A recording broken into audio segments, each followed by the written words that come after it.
Hello everybody and welcome back to another video. This time I'll be talking about something a bit more serious that impacts all of us.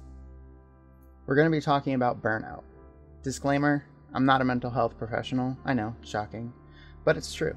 This is an important topic, so I'm going to talk about it, but if you need help, I highly recommend finding a professional for advice. All of us can be victims of burnout. Nexon and their employees, the whales, the free-to-play players, the fashion-nagi, and even the edgy elf lords. Burnout spares no one. This is why I think it is important that we have the conversation about it. Burnout is a result of stress. It is a state of exhaustion. It can happen when you're overwhelmed, or bored, or when your goals seem difficult to achieve. Much like when you have a fire and it burns everything you feed it and then dies with nothing left. Or like running a car on empty, it'll stop you from moving forward. In terms of the game, you'll stay offline. Your characters will miss you, well at least they would if they were sentient. And although the ultimate goals in life are not always to play games, there can be severe mental impact in the rest of your life from burnout in-game. Stress can impact our health, our mood, and our relationships with others. I think we all know what mental boom looks like. Letting stress inside the game boil over into other aspects in life isn't pleasant for anyone. So although the immediate result of burnout is that you stop playing the game, there's more at stake than that.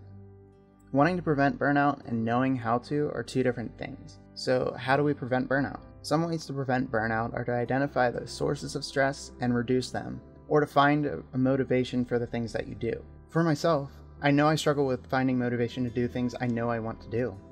Procrastination is a good friend of mine, and maybe shouldn't be, but I digress. Gunslinger and puppetry were huge sources of stress for me. I didn't like the cooldowns on the skills or how many requirements, even with multipliers, there were to rank skills. I knew I wanted to master the talents, but having them sit there taunting me was causing me stress each time I noticed them. My initial response was to prepare for training by making sure I had the multipliers prepared and plan ahead the locations where I could best train each skill. This added more stress instead of reducing it. I still didn't want to put the effort in. I was burning fuel and wasn't refilling. The Master Plan events put us all in this position. Intense training, trying our best to get all the skills up, counting multipliers and planning ahead. In addition to this, we had several events running side by side and several storyline quests waiting to be done. The way I was able to reduce the stress of these talents was to allow myself to be okay with the progress I had made. You know what? I am strong right now. I have worked hard on this character.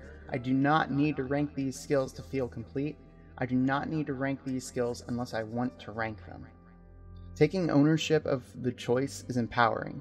There's nothing in this game you need to do. Only things you can want to do. Are there good and bad ways to do these things? Absolutely. But you can do them how you want to, and when you want to.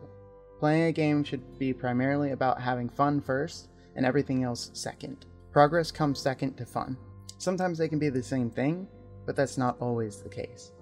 Being at ease or content with where I am in this moment helped me to lower the stress I had from expectations and things I perceived to be waiting on my attention. Another way I reduced the stress caused by these talents was to break them down into smaller portions. I think I'll just work on Act 1 today while I listen to music or chat with my friends in Discord. I feel like knocking out Bulletstorm today while I'm waiting on dinner to cook. As the size of the task decreased, the stress related to the task was also reduced. Planning ahead for entire talent trees was a real drag at times, and trying to get through an entire generation of content in one sitting isn't always the best approach. The final method I use to prevent burnout is to do things that you're hyped for in the moment, and do it with your friends when you can. Sometimes that's a particular boss fight, sometimes it's getting a skill at max rank, sometimes it's a reward from an event or mission, sometimes that's obtaining an outfit.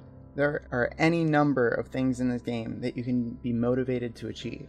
Motivation is the fuel we burn while playing any game, and often is the fuel we burn doing other tasks in life as well. When you feel your motivation is running low, don't push it. All good things come to an end, and pushing beyond your motivation is what will cause burnout. When the reward you get from accomplishment nets you less than the effort you've put in, that's the moment where you're at a high risk of burnout. It's okay to not do things that aren't worth it to you. Taking inventory of your mental is important. It's okay to be where you are right now. Whether that's frustrated, super hype, or out of touch. It's okay. Knowing where you are is a major advantage. I want to wrap this video up. So I know for some of us, myself included, that this message might be coming too late. We've already been burned out. So how do you recover? Self-care is complicated. Attaching it to a video game sounds misguided.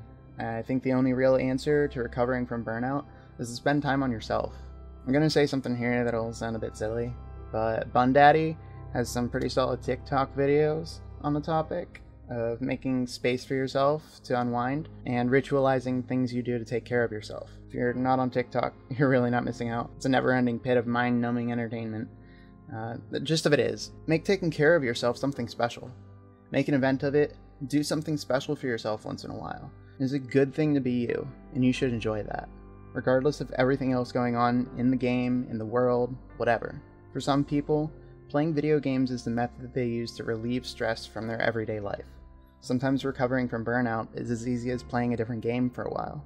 Sometimes recovering from burnout is a step away from the computer or phone for a bit. Sometimes recovery is spending time with people you care about, or a hobby you enjoy. Sometimes it's work and the feeling of accomplishment, one thing that eventually goes your way. There are a lot of different ways that we can recover from the mental stress, and I hope you find yours. I'll see you in the next one.